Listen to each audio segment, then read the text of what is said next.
Hey, welcome everybody to this broadcast today. And we're going to be speaking today about MROs and industry challenges and solutions today. And I have a couple of experts with me today, which is going to be an exciting conversation. I have Daniel Stromsky and I have Nick Naraki. Guys, thanks for joining us today. I really appreciate you being here with us on this broadcast today. Yes, thank you. Absolutely. Thanks, Mark, for having us. Very good. We appreciate being here. Awesome. Very good. Hey, listen, I want to talk to you guys a little bit about those of you that are watching today about the rich experience that we have in the team here in the conversation we're having. I want to start out with Daniel. Daniel, tell us who you are and what you're currently doing right now. Yeah, great. Yeah, so my name is Daniel, as everybody can see, and I'm the managing director of DA Aviation, which is an inventory management, asset management, and supply chain consultancy business. And I have quite a few years of industry experience in the background, and so I guess we can, we'll talk about it later. Fantastic, great, thanks. And Nick, who are you and what do you do?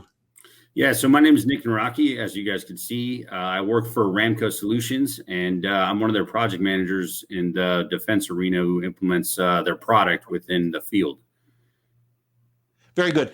Guys, thanks for joining today. We're going to dig a little bit into this conversation around aviation aerospace, MRO industry challenges and solutions. But one of the things I like to do to be able to sort of help people understand why they should listen is qualify a little bit what's the background of the people we're talking to.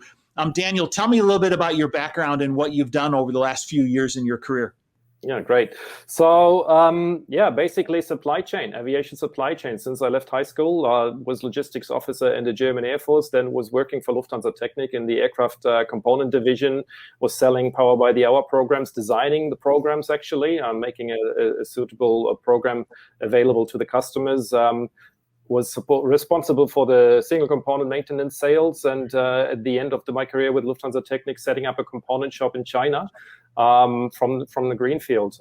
In the meantime, then further progressed and was my last position was with HAECO ITM, the managing director of that joint venture between HAECO and Cathay Pacific, where we were responsible for managing $150 million of assets and providing component pooling solutions to airlines such as Cathay Pacific and other carriers in that region. Great, excellent. So the last position then you were based in Hong Kong at Hong Kong Aircraft Engineering Company. That's correct, HAECO, right? Correct. That's right. Excellent, Very good. Well, what a great mix of MRO, airframe experience and component experience with Lufthansa Technik. Should be a good addition to the conversation. Thank you. And Nick, tell me about your background. Now, I understand that you have a background with Ramco, and then you also have some maintenance background. Can you tell us a little bit about that? Yeah, so I've been in aviation maintenance or around aviation maintenance, I would say, for about 12 years now. I started out in a 135, 133 operator, and we built kind of an in-house solution 145 operation as well from the ground up.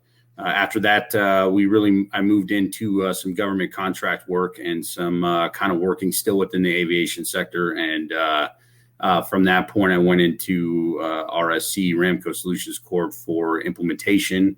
I started as a consultant and worked up where I'm at today. And really, we focus on providing, customers with end-to-end, software experience that will run the total aviation suite within their organizations. So. Great. I'm all about digital transformation. So I've spent my entire career in flight and maintenance within the aviation aerospace industry. And I've spent really the last 20 to 30 years trying to help people to implement digital, within that space. And so this is going to be a really fun conversation for me because, we have aircraft maintenance and flight experience combined with IT. So this is a good conversation for me. Daniel, I want to come back to you for a minute. It's really intriguing to me with your maintenance experience. Now, we have a real challenge going on right now as the industry begins to recover. Things are really moving very quickly here in the United States, but international has been a challenge right now, especially international travel. When I say that, and it's a little bit difficult for people to really understand what's happening around the world. I know you're located in the Pacific region right now, and you've worked all up and down the Pacific region. Can you tell us a little bit about what's happening to the MRO industry right now in the Pacific region? Yeah, so I think as everybody knows, COVID has had a big toll on the industry in itself, and it seems that the recovery across the globe is different, is a different distribution. So you see, while in the US, maybe the business picked up and is more or less back to normal, I guess. In Australia, you've got quite the opposite. So you've got internal lockdowns, domestic lockdowns. The carriers, they don't have a plannable way forward at the moment, because Australia is still battling quite hard with that, and it is similar in the Asia Pacific region for other carriers, without naming any. But there are some carriers which are very, very much in trouble still in terms of not really being back on track in terms of the recovery, and obviously that translates back to the MROs as well. Because I mean, if aircraft are grounded and not used, then there won't be any line maintenance, and if there's no line maintenance, then obviously MROs are suffering in terms of the revenue. But that has a longer effect, obviously, also in terms of engine maintenance or component removals. If the aircraft is flying, then there are component removals, which means the component shops don't get the components which they used to get, right? I think it's still quite a big challenge, and moving forward, we will probably still go through some tough years, I expect, in terms of a recovery, really. Yeah. So, that's really interesting. I like how you keyed in on that there's recoveries moving at different rates in different parts of the world, okay? Because we've really seen that, all right? And so what we have is a very dynamically changing environment. And I assume that the topic of cost optimization becomes really important so that we can become flexible and respond to the demands of the marketplace. Now, how can an MRO address the challenges of optimizing their environment from a cost standpoint? The situation really is at the moment that these MROs, or that MROs in general, they have to scramble, and they have to think, okay, how do we get out of this situation? And there's a lot of cost involved. Obviously, manpower is one element of the cost, but it's equipment cost, is license fees, and so on and so forth. But the opportunity now is really to rethink processes which have been, which people and companies and organizations have worked with over the last years, and also in a boom phase, because they were full. So there was the high utilization within the shops. So process optimization was always more or less, or often on the back end of priorities, because it was more about pushing out the work. Now that the workload is low, and we hope, I think we can expect a recovery, it makes more sense to really look at internal process optimization, optimization in terms of what's the backbone of my organization, what's the backbone of my production organization, and quite obviously this is often the IT, right? This is one area which is needs to have attention. Okay, so implementation of digital, which I believe in, significantly, is that if we look at digital transformation, many times people think about digital transformation as the implementation of technology, but your response was, optimization of process and optimization of, our labor and the different things that we're doing, parts and materials.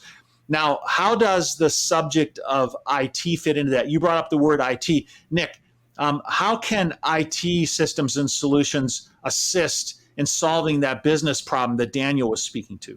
Yeah, so I think there's some definitely good points that Daniel brought up, but a couple key points there is legacy systems, right? So legacy systems don't have, included or intertwined, I would say, defined processes that, really are going to help flow your personnel into your inventory, into, end-to-end business model, basically, for what you're trying to accomplish. A couple things, mobility is a big solution, right, at this point in time. So mobility, when you're talking about digital transformation, not being stuck in one spot all the time, being able to move around and being able to accomplish your tasks, and really just streamlining processes is a big ticket item within this arena. So. And this Excellent. That's what I exactly meant as well, Mark, right? So it is this process optimization and manpower optimization. This can only work with a digitalized organization, right? Because there's still too many organizations out there which have work on paper and paper process approval processes, which are just not working in the future. Yeah, just outdated as well. I mean, just really outdated. Yeah. That's the biggest thing. Yeah, Daniel, in 2019, I think I flew 480,000 miles. A lot of it was in the Pacific region. And And what I saw is that the majority of operators, are using paper in their process. And it's amazing to us today that we're in a world where there's so much paper still in use. Now, one of the things that we're seeing a dramatic shift because people are realizing that digital is really possible. And one of the things that this, economic downturn has done to us is it's caused us to look at that more carefully. And I like the idea that you said that we have to use these times to be able to, improve what we're doing and optimize that. And implementation of digital is one way to do that.